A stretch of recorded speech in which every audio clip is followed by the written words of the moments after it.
ले है ना हो के हो ले है ना हमारे फूलवा कहरवा हो के हो ले है ना कि हमारे फूलवा कहरवा हो के हो ले है ना अपनी महलिया से निकले दुर्गा मैया हो कि हमले बिना हो मालिनी हमले बिना तोहरे फूलवा कहरवा हो कि हमले बिना कि तोहरे फूलवा कहरवा हो कि हमले बिना। तो मालिन क्या कह रही है?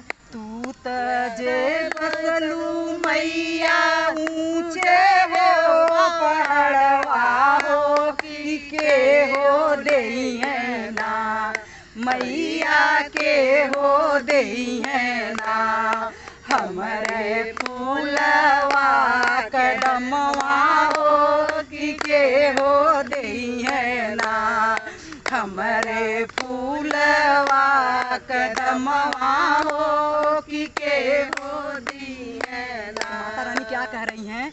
जवने बलकवा के दिहली हम नयनवा हो कि है दे है ना हो मालिन है दे है ना तोहरे फूलवा कदमवा हो कि है दे है ना तोहरे फूलवा कदमवा हो कि है दे है ना।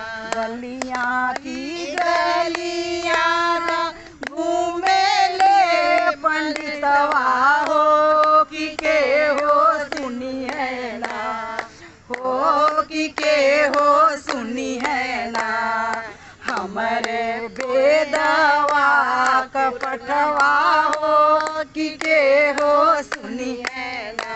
माता रानी क्या कह रही हैं? अपनी महलिया से निकले शीतला मैया हो कि हम सुनबै ना हो कि हम सुनबै ना तोहरे बेदवा कपटवा हो कि हम सुनबै ना तोहरे बेदवा कपटवा हो कि हम सुनबै ना। तो क्या बोल रही मालिन?